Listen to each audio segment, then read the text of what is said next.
Hey everyone, how's it going? Jake back again.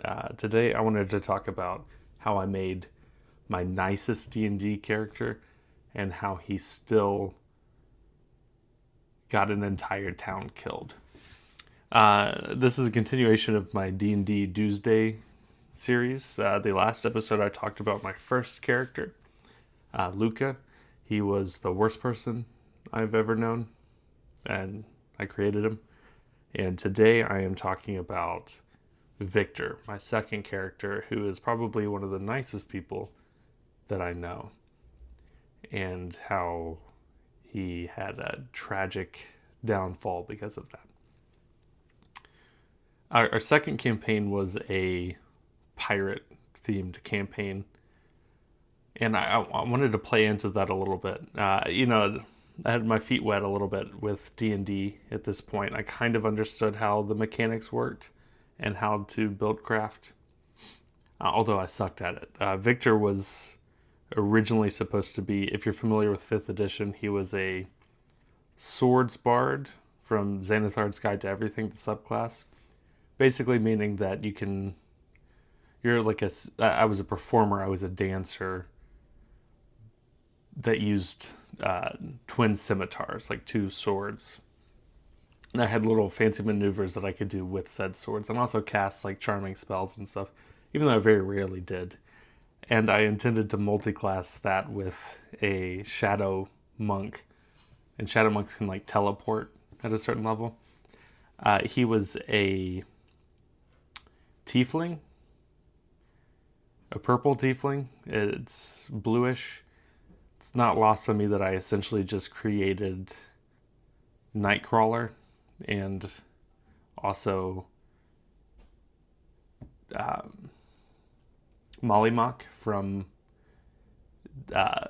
Critical Role's second campaign, which was going on at that time. It had just not started, but was towards the beginning of it. I played such an evil, awful character in the first campaign. I decided I was going to do something a little different. I wanted to go the opposite and play a very nice character. He was a performer who was swept away from his family and then became a pirate because of that.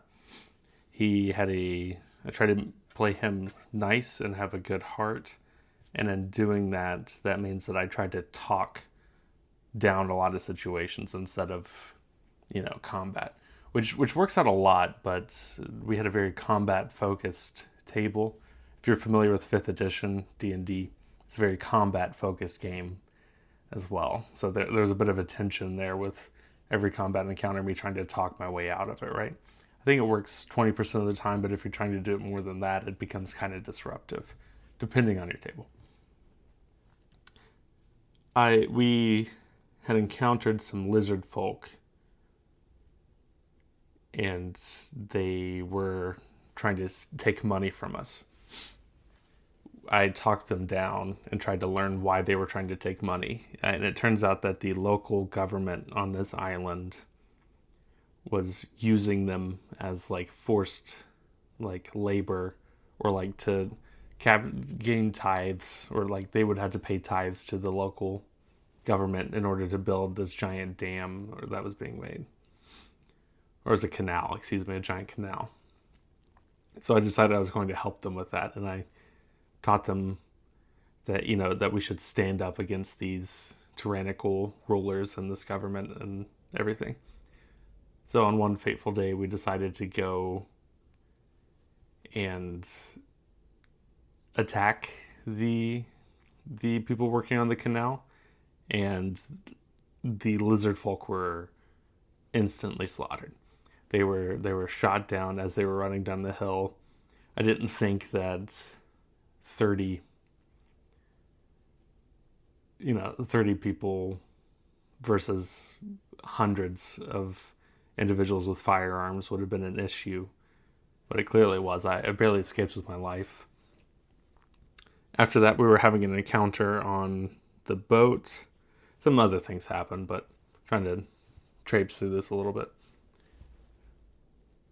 We had an encounter on the boat, and I decided to jump down from the rafters and attack, but I just fell on the ground and started my death saves.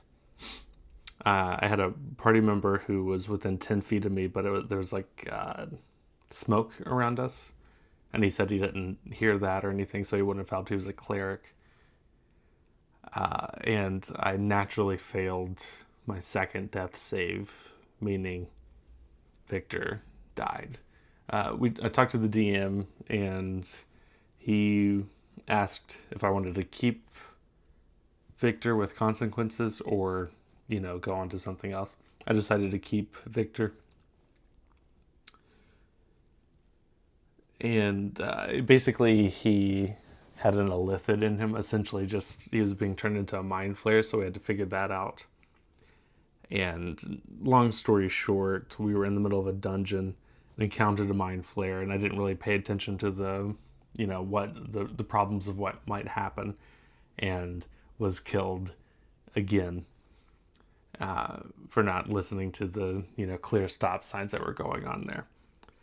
So that was the end of my nicest character. I have played. I try to play goodish characters now, but not anything quite like Victor. He will certainly be missed. I hope you guys enjoyed the story of Victor. Not a total clone of Nightcrawler and Mollymock. With that, I'll talk to you all tomorrow. Hope you have a great day. Bye bye.